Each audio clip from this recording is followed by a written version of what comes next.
Alors, bonjour à toi. Merci de nous accorder du temps pour cette petite interview. Ben non, merci à vous, du coup. Donc, la question basique, on la connaît tous. Est-ce que tu pourrais te présenter pour ceux qui ne te connaissent pas? Avec plaisir, donc Adrien Curcy, je suis l'auteur de Waves, que vous trouvez juste là, en direct de la Japan Expo. C'est un petit kiff, mine de rien.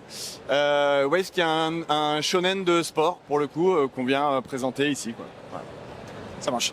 Est-ce que c'est ta première œuvre du coup? C'est ma première œuvre, totalement, oui. Qu'est-ce qui t'a donné envie de te lancer dès maintenant dans une œuvre? Alors dès maintenant, en fait, c'est plutôt même sur le tard, parce que j'ai attendu ma crise de la quarantaine, on va dire, pour me lancer dans le dessin. Parce que je dessinais étant gamin et j'ai arrêté pendant plus d'une vingtaine d'années. Donc vraiment, c'est la crise de la quarantaine qui m'a fait passer ce cap en me disant, bah tiens, le manga que je kiffe depuis plus de 30 ans, j'en lis plus d'une trentaine d'années, bah j'ai envie de faire le mien maintenant, voilà.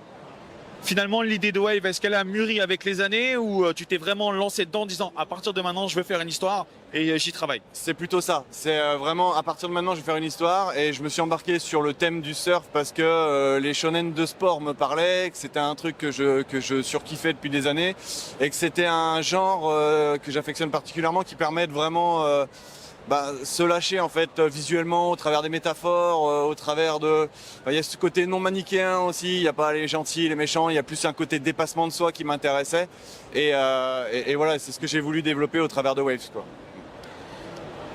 Sauf erreur de ma part, Wave a commencé par un financement participatif qui a été d'ailleurs un succès. Ouais. Qu'est-ce que tu as pu en tirer de cette expérience? En fait, le financement participatif, il est propre à la maison d'édition qui m'accompagne. Pour le coup, c'est Comics Initiative, c'est-à-dire que tous les bouquins que va sortir Comics Initiative vont sortir sous ce format-là. C'est-à-dire qu'il y a deux timings. Il y a le premier timing pour la partie financement participatif.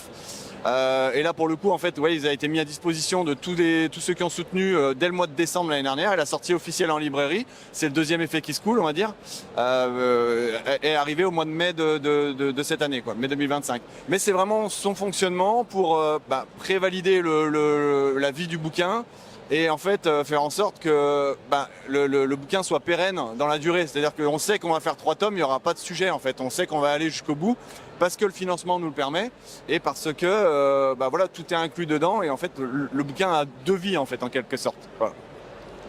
Visiblement, Wave bénéficie d'une couverture alternative. Oui. Comment ça s'est passé? Qui du coup s'en est occupé? Et bien pour le coup, cette cover alternative, c'est Saïd Sassine qui l'a réalisée et pour le coup, c'est vraiment lié au financement participatif. C'est-à-dire que pour du coup donner un peu faciliter, on va dire, la campagne et puis donner tout un tas de goodies, on va dire, à ceux qui participent à la campagne.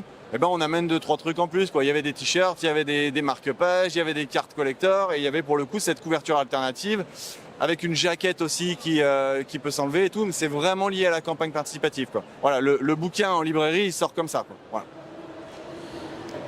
Alors, avec cette campagne participative, vous êtes un peu plus libre justement de savoir déjà les gens qui vont acheter le tome puisqu'ils l'achètent avant. Ouais. Donc du coup, tu vas pouvoir aller jusqu'au bout de ton œuvre. C'est ça. Tu l'as prévu longue, courte, moyenne?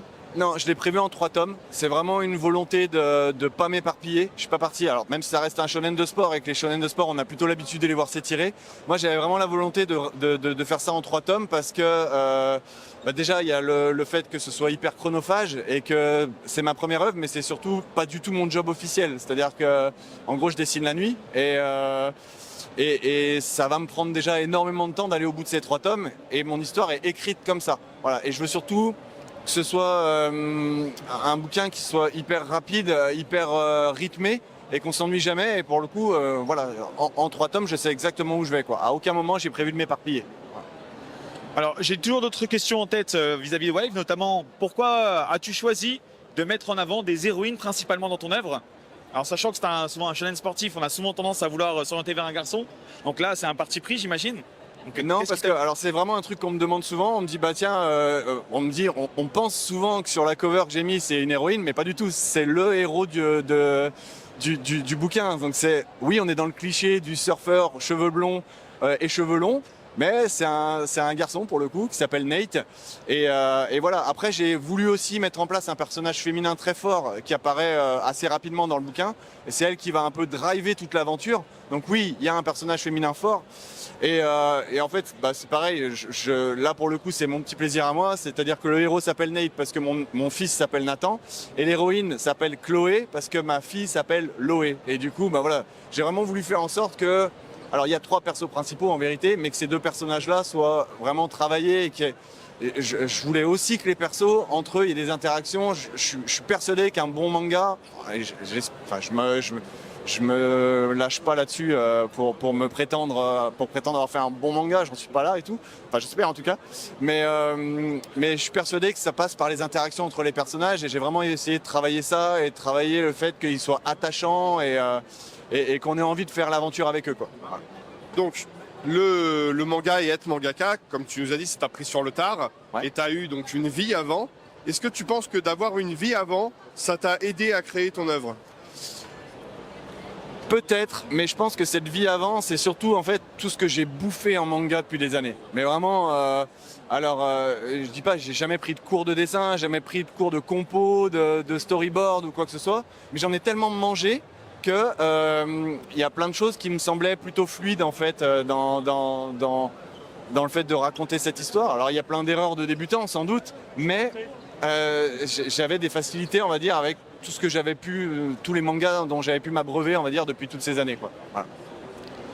Tu nous expliquais juste avant, du coup, avoir pris des inspirations sur tes expériences personnelles, notamment pour tes personnages.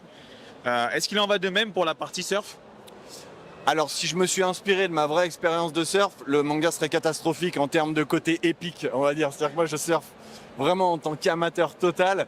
Et il y a de ça quelques années. Maintenant, quand je vais à l'océan, je vais forcément monter sur une planche. J'aime encore bien ça, mais c'est surtout un état d'esprit que je kiffe le surf actuellement. Et voilà. Mais si les persos, enfin le niveau de surf qu'ils ont dans le bouquin, à aucun moment c'est inspiré de ma propre vie. Sinon, ça serait un carnage. Voilà. Et du coup, qu'est-ce qui t'a poussé à te lancer dans le surf comme thématique?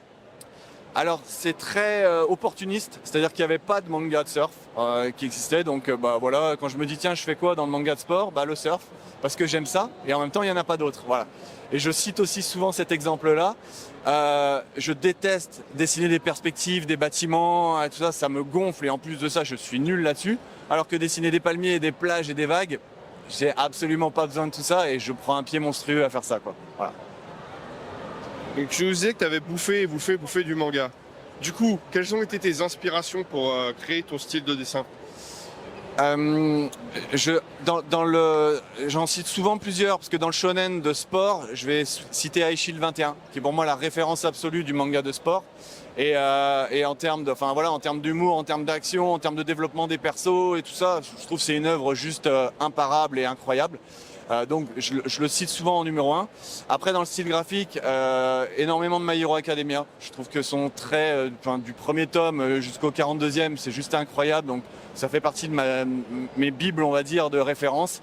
Et après, ça va être suivant les ambiances. Je vais souvent me ramener à du Dragon Ball, même si je m'en rapproche très très peu. Là, dans le tome 2, j'étais en train de faire un chapitre très très fun, très très plage, parce que j'avais besoin de me lâcher après une partie un peu plus tragique. Et j'ai sorti mes tomes de Ranma 1/2 qui balancent des fois des festivals à base de pastèques, de plage et compagnie. Et voilà. Donc je vais être changeant, je vais aller piocher un peu à droite à gauche. Mais vraiment, les principaux, c'est My Hero et High Shield 21. Quoi. Voilà. Est-ce que tu aurais une anecdote marquante ou amusante à nous partager sur le projet?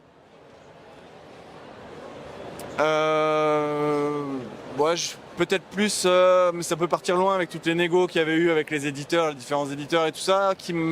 J'avais eu des retours sur le fait que j'avais un style graphique assez enfantin et qu'en même temps j'abordais des thèmes ou des blagues parfois qui pouvaient être un peu limites et qu'il fallait peut-être que je recentre, on va dire, ou que je fasse des choix en termes de marketing. Et ce que j'avais apprécié chez Comics Initiative, c'est quand je lui avais envoyé, il m'a dit mais go, tout me va, tu changes rien et tout ça. Et la seule chose qu'on a... Après, je sais pas si c'est une vraie anecdote qu'on peut mettre. La seule chose qu'il m'avait demandé de changer à un moment donné, c'est qu'il y a un twist dans le bouquin, arrivé au milieu de tome, où un des personnages, il me regarde et rigole à côté, un des personnages va embarquer les autres, c'est le personnage féminin qui va embarquer les autres dans l'aventure, c'est là où ça part un petit peu en vrille. Et en fait, elle le fait en les allez, je vais le dire avec le mot fort, en leur mettant une petite pilule dans un verre. Enfin, en tout cas, c'est ce qu'elle leur dit. Et il m'a dit non, tu changes ça parce que on va se faire alpaguer. Et du coup, on a changé le twist, on va dire, en sortant une petite case à la City Hunter, en mode boum, je te balance une petite fléchette de tranquillisant pour faciliter les choses. Et ça passe normalement beaucoup mieux quand vous lisez le bouquin. Et c'est vrai que c'est le seul truc qui m'a fait changer dans le livre. Et voilà. Je sais pas si c'est une anecdote qui peut être intégrée, mais voilà. En tout cas, Ça c'est ne celle manque que pas j'ai à d'intérêt l'instant. dans la mesure où ce ne sera pas présent dans l'œuvre et que forcément c'est une petite add-on à l'univers. Voilà. Dernière question, on la pose à tous les gens qu'on interviewe. Si tu étais un animal, tu serais quoi? Alors là, j'en ai. Je vais citer la raie. Ouais, la raie, d'habitude je cite pas ça, mais c'est vrai que j'en ai énormément dessiné dans le tome 1, il y en aura à nouveau dans le tome 2. Je trouve que c'est un animal fascinant voilà. Et j'ai essayé de la mettre en situation comme ça en fait, pour montrer toute la majesté de cette bestiole-là et tout ce qu'elle peut apporter en fait dans le côté très silencieux et en même temps majestueux. Donc voilà, c'est pour ça que je vais citer ça. Ah, pas pour la rapprocher à moi, on va dire le côté majestueux, mais plus pour vous dire, bah, lisez Waves, voilà, peut-être que vous trouverez ça à l'intérieur, quoi. Voilà. C'est le moment, un dernier mot. Bah, si vous voulez venir nous voir, Japan Expo, bah, ça sera fini quand peut-être que tu publieras ça. Mais sinon, Waves est dans toutes les bonnes librairies. Donc n'hésitez pas à me faire des retours. Mon Insta c'est fly0026. Je suis ouvert à tous les retours positifs, négatifs, tout ça. Et ça me ferait vraiment plaisir que vont venir vers moi. Voilà. Merci à toi pour le temps accordé. Donc Merci effectivement, merci à n'hésitez pas aussi à commander à vos libraires si jamais ils ne sont pas présents. Et toutes les informations concernant cet artiste se trouveront en description. Donc bonne lecture à tous et bonne journée. Merci beaucoup. Ciao.